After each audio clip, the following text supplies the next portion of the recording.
Welcome to Uptime Spotlight, shining light on wind energy's brightest innovators.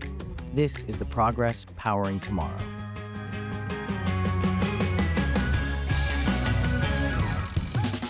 Alex, welcome to the show. Thank you. Good to be on the show. Well, you've been in wind about 20 years, and when we had talked a couple of weeks ago now, you were highlighting some of the challenges that exist in wind energy, especially on the training side.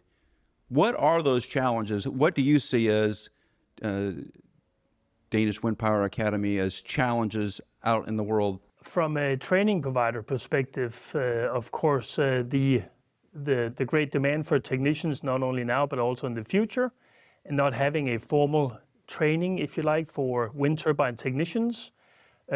We see that as a challenge, but of course, it's also an opportunity for us as a training provider. As you mentioned, Danish Wind Power Academy has delivered training for more than 20 years. We do so globally, headquartered in Denmark. And before I deep dive into all our trainings, as an example, we deliver troubleshooting training. A lot of customers are asking for that. But we quickly learned that many of the participants didn't have the skill sets to enter or join a troubleshooting training. So what we begun doing 2.5 years ago is to assess technicians before they actually go on one of our trainings to make sure that they have the right skill set. And from that, then we've learned assessing more than, I think, 1,500, more than 1,500 technicians now, that we see two or more challenges. One is hydraulics. They always score low on hydraulics. And the other is on controls, where they also score low. So those are some of the challenges we see, and we do these assessments globally. And I think that's an important point there, globally, right? Because Danish Wind Power Academy, of course, like when you think wind, you think the Danes, right? The Danes know what they're doing, right? We're over here on wind sites in the U.S. all the time. They're like, yeah, some Danish guy was here last week fixing this. Like, that happens all the time.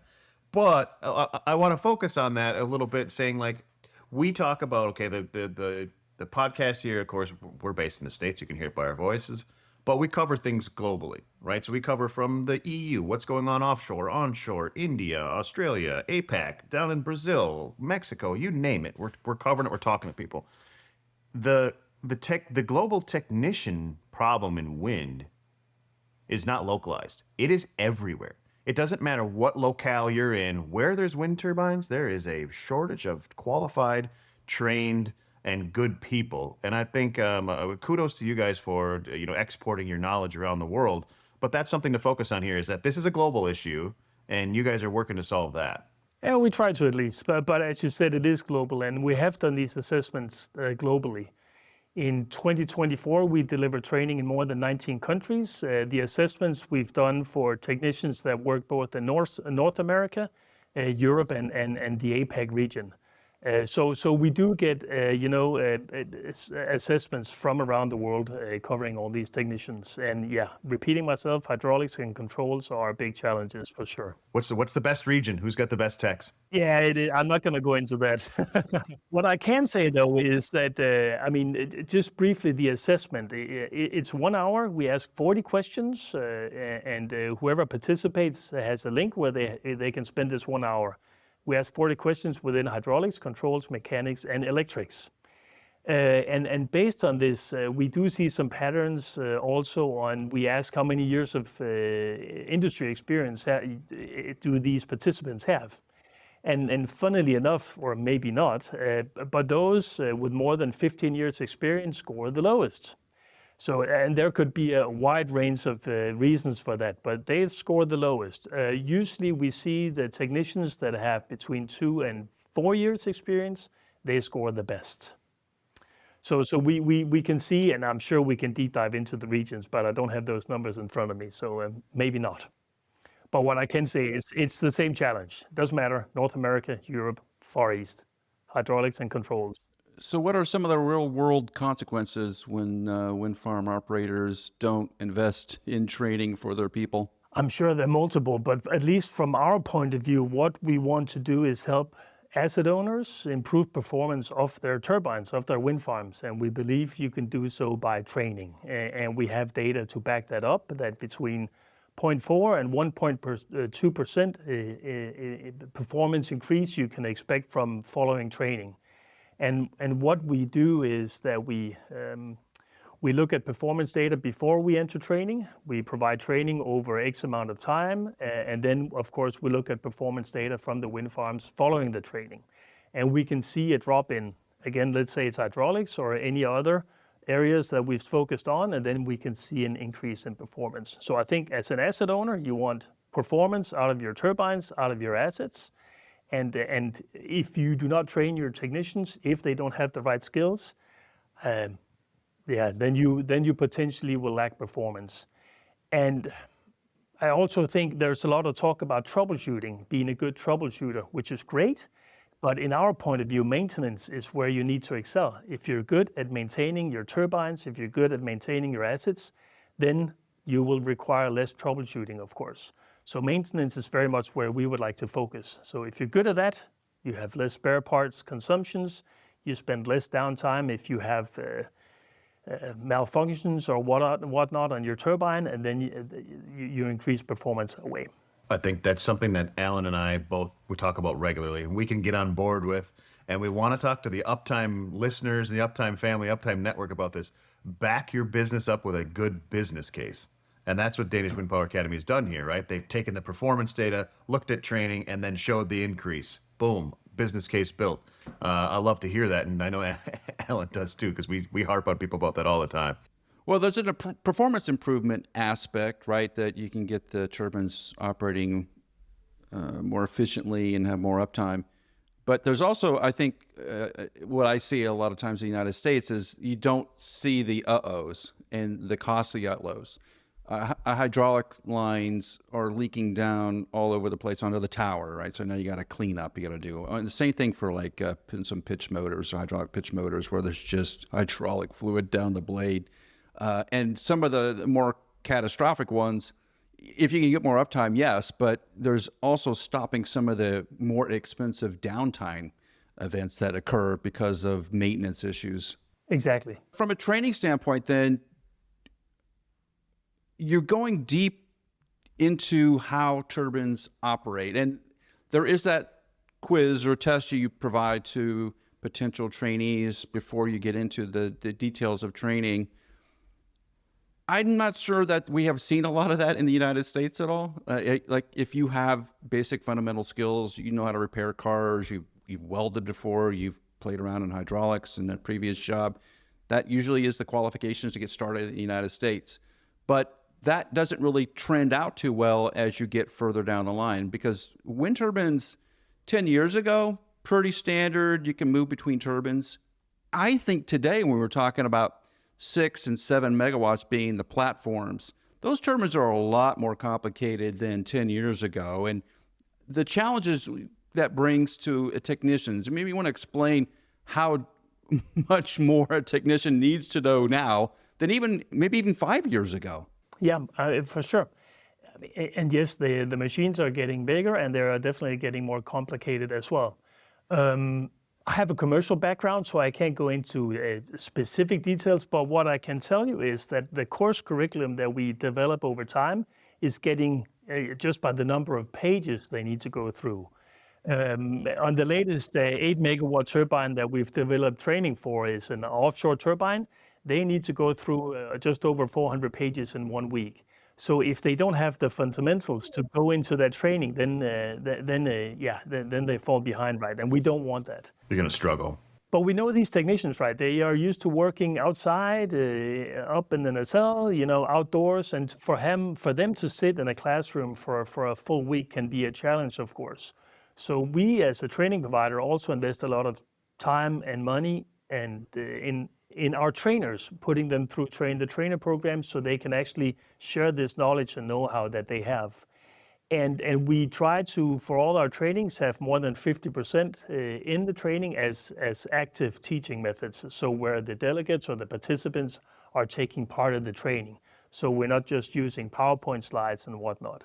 We spend a lot of time and focus on that because just for having an engagement from the participants, but also for learning retention. We know that if they are part of the training, then they will remember, and then they can actually start using these the learning when they go back and work on these turbines. I think too much industrial training, and this is wind, you name it, whatever, is delivered by PowerPoint. It's delivered by stuff that bores people, sit in a classroom for 8 hours. And that's, I mean, regardless of who's sitting in there, like if that's not your normal job to digest this stuff, like it doesn't soak in, it doesn't take, like it's kind of, you check the box. Yeah, you might have that certificate, you might have that training. I mean, I've learned from people, I've seen this happen. I saw this happen last summer. Someone who went to lotto training for a week and left there on Friday on a plane, showed up on site on Monday and couldn't lotto the turbine. Like that, what's the point, right? And that what it was is they sat in a classroom for how many days in a row learning this theory and not actually activating it. That's a problem, right? But I think that but Danish Wind Power Academy, you guys focusing on, hey, as a use case, right? Alan and Joel, wind farm company, we have just bought a Siemens Gamesa G9X site. Hey, Danish Wind Power Academy, can you send someone here and get these guys up to speed on everything that you know about the G9X platform? Is that the calls you get? Yeah, it is for sure. We are very. We have outlined a pathway that we use, and where we start with the assessment and get an understanding of the skills and lack of skills or lack of competences from the technicians, and from that we can build an individual training plan for each of them. So depending on how you want to put your team together. And then following this pathway, I mean, the beginning of it is generic. It's a theory where we either come to you and sit in a meeting room or in a classroom, or actually use one of our studios. I'm standing in one of our studios now. But then once we pass that and the technicians have the fundamentals in place, that they have passed the assessment, then we deep dive into specific turbines. And that could be very specific turbines from GE or Siemens Gamesa or Vestas and a wide range of other turbines. And we can do so because we have a good collaboration with asset owners, of course, that own these turbines. And our trainers on average have 17 years experience from the industry.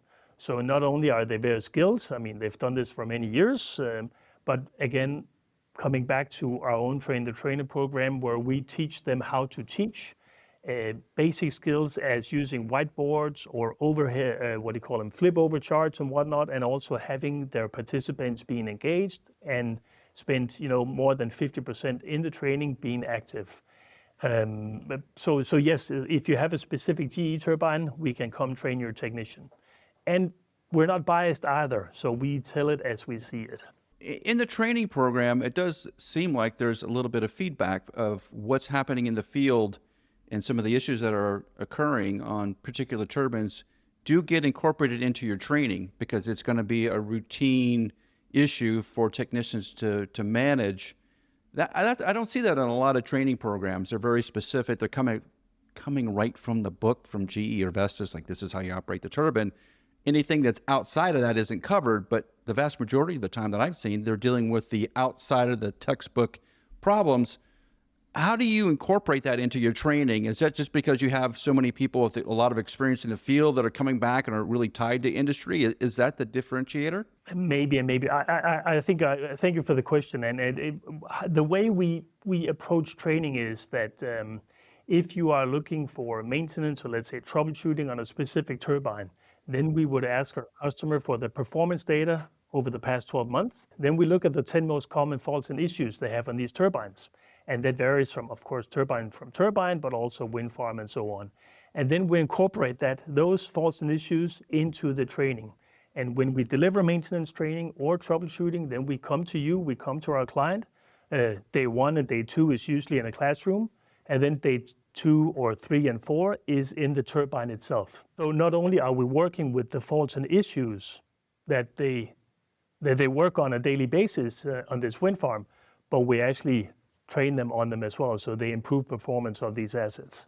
With the training happening on site, then they're actually debugging or learning hands-on onto their particular turbines, which I think is remarkable, because a lot of times, as Joel's pointed out, a lot of this training happens maybe up in Schenectady, where there's not a lot of turbines, honestly, or on site for some of the OEMs where they're not near a turbine. The Danish Wind Power Academy has flipped this model where you are on site training the folks on site with their own turbines, with their own problems. That has got to have a remarkable return on investment. And it shows. I mean, as I said before, between 0.4 and 1% performance increase. We see that on these wind farms. And the training we're delivering is not compliant. So our customers come to us because they see value in what we deliver. And this approach is definitely maybe a different approach. We don't see many out there doing the same. And we don't have training centers. I mean, we have offices and studios like this where we can do some online training if needed. But other than that, we always come to our customers, again, just repeating myself, but using their nacelles, their turbines, where we also deliver part of the training. I mean, we believe that hands-on approach is much better for learning retention. And I mean, we've done it for more than 20 years now. So and have a profitable business, so we know it's working, of course. Alex, I've got to ask you a question about value here, and because this is what's coming into my head is the value that you guys can provide for clients in training on site. Like to me, that's I'd pay for that all day. Boom, done. However, you guys training for 20 years, understanding the serial problems that may not be in the notebook, in the maintenance manual from the OEM and all these different things. I think you rest on the capability of having a ton of really smart troubleshooters, maintenance people as your trainers. Do you ever get people that call and say, hey, we've got this problem out here. Can you help us solve the problem? Yeah, we do that. We do. We get those questions. And we stick to the business of training. So if you are looking at installation quality inspection or end of warranty, that all is also training that we provide. So we want to be the training provider. So, but again, if you have bought X amount of turbines, they're coming out of warranty. How can you challenge the OEM on what they are telling you if you do not have that expertise in house? We also have trainings to mitigate that challenge for these asset owners. So again, if you're looking, at an end of warranty, or if it's before that with installation, we also have training programs to cover those areas as well. So we put our customers in a much, better position to ask the OEM the right questions and to make sure that they hand over the turbines in the best possible condition to them, of course. Yeah, you're enabling success at that level, right? So, like, you answered my question there. Is instead of sending out, for lack of a better term, sending out mercenaries to figure out problems, you're sending them out to team up with the actual operator, the asset owner, the whoever that may be. Maybe it's an ISP, I don't know. We teach a utility company or an asset owner on how to do it yourself, right? That's the method we prefer. I mean, again, our trainers with this long experience could do the work, but that's not why we're here. We are here to train our customers so they can do the work themselves. So who are your typical clients, and when do they tend to call you in the lifetime of their wind farm? I would say 80% of our clients are asset owners, so the big utility companies. Those that are out of a service agreement with an OEM, that's where we provide most of our business. So if you are looking at a brand new offshore turbine on the US East Coast, that's not us. We usually come in after they're out of these service agreements. So those are typically our customers. We do work with ISPs, but often they tend to stick to the training matrix they get from an OEM. But we do see some variations in the US with EPCs and ISPs where we get more work there than we do in Europe. And I think it's the nature of business in the US. But I would say roughly 80% is with asset owners. Has a change in the IRA bill increased the number of phone calls that you're getting just because the repowering may be limited? So if a wind farm that's 5 years old that they were planning to take to 10 and then repower now has to live to 20 to 25 years old. Is that changing the marketplace for training like yours? We haven't seen that impact yet. There may be an impact on our business, but we expect not to. We are still a small company, so for us, it's still a big world out there. So we see opportunities in that, and if it's in repowering or any other projects, I mean, we definitely see some opportunities there.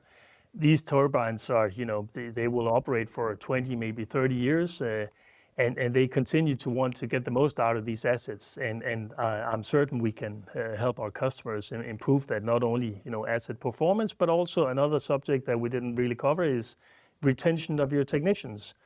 We see a lot of movement from technicians moving from maybe one ISP to another, but we truly believe that if you invest in your technicians, they get better at what they do, they get a greater job satisfaction. Then we see that they want to stay as well, of course. So that's another, that goes for me as well. I continuously want to learn and be better at what I do, and if my company is investing in me, great. I want to give back on that, of course. But for now, we don't see an impact on the IRA for us.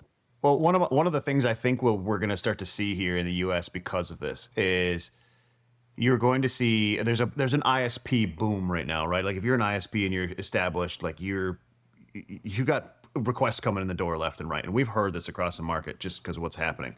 So you're going to see, like I know right now there's multiple competitive RFPs out in the U.S. world for ISPs to come and run wind farms. So if I'm doing that, if I'm, again, Joel and Alan Wind ISP, and I'm in a competitive RFP for a couple of wind farms for an operator, and I know what technology's on those, of course I do, I'm going to include this in my bid. I'm going to say, hey, if we're awarded this bid, we're bringing DWPA in here, we're training up our guys, and we're going to come in there day one with some of the best knowledge in the industry to make sure that this thing is running at peak performance.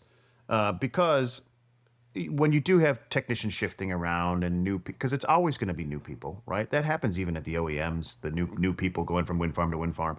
If you can go in there and say, here's our competitive edge, this is our value add to you guys, I'm bringing in some of the best to train our people up, I would be doing that. And at the same course, if I'm an operator in the United States and I'm starting to take over from some of the OEM FSAs and I'm looking at this timeline going, you know what, PTCs are running out, I need to make sure that I'm running at peak performance on this wind farm. What are some levers I can pull? Alan and I have talked about this for the last 2 months, right? Since this stuff's been shaken out in the States. Well, hey, there's certain things, there's hardware you can add to your blades, there's CMS things you can do here, there's digitization strategies. However, a foundational thing is make sure the guys and the ladies in the field know what the hell they're doing to make sure these things are running, right? So to me, that is, that would be a lever I would pull. I would be calling it a Danish Wind Power Academy. And we are working with ISPs and asset owners where we provide training to both their crews. And we know they have won business with asset owners because they've done training with us. Because, I believe it's because they've done it with us, of course, but they actually went to the asset owner, the utility, and said, we know our technicians don't have the right skill set. We have assessed them with Danish Wind Power Academy. We're putting them on a training pathway with Danish Wind Power Academy on this specific turbine that we want to service and maintain on your behalf. And that was one of the reasons why they won the bid. So if they are moving in that direction, that is definitely something we can help ISPs with. And as you mentioned before with asset owners, when they're stepping out, if they want to operate on their own and not operate under a service agreement with an OEM, we also have the right tools to help them with the end of warranty and also training their technicians so they have the right skill set to maintain these turbines. I'm really impressed by this because this doesn't really exist all that often in terms of training. If you have to get specific training on a turbine, you're essentially calling the OEM and begging to have that happen. And we don't have time to do that. They're not in the business of doing that globally at the scale that is needed at the minute. And that's where the Danish Wind Power Academy comes in. If you're calling the OEM for support, the problem they're going to run into there is they don't have enough bandwidth to even train their own people, let alone bring others in and get them up to speed. And at the end of the day, the things that Danish Wind Power Academy has uncovered about specific models through experience, through field trials, through time soaking in out in production, the OEM isn't going to give you that. Right? They're not gonna lift the bonnet on the problems that they know are serial problems with these machines, which like we hear about, we know about. Like after a while, but you guys are the aggregate of that, right? So you're aggregating this specific model XYZ from X123 OEM from around the world, all the knowledge that you've gained there, and boom, now it's in a package to deliver to someone. Exactly.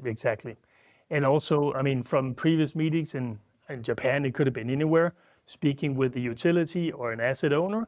They wanted to go in and self-perform on their assets, but the OEM would not teach them how to troubleshoot. And the challenge they then had was that the lender would ask them questions on, but if you can't troubleshoot your own turbines, you are putting us in a difficult position as a lender, right?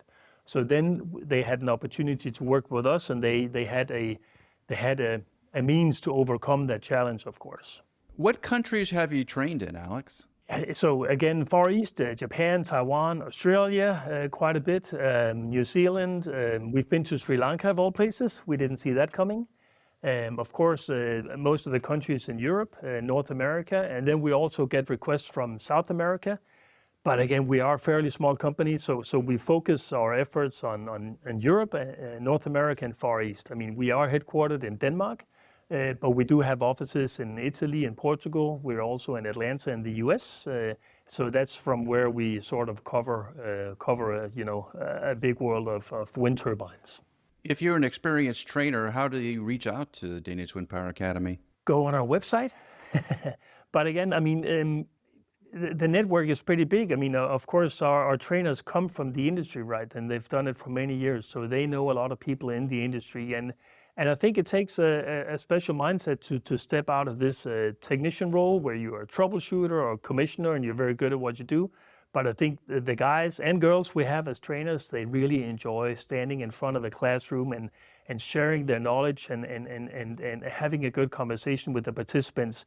And then come back to them. I mean, a lot of our clients have the same trainer coming back, with 3 or 6 months in between, and they pick up that conversation, and I know they really enjoy that. So if you like to teach or be a teacher and share your knowledge, we're a good place to be. And you will have to like to travel as well. But I think most of the guys and girls in the industry, I mean, they're traveling as it is anyways.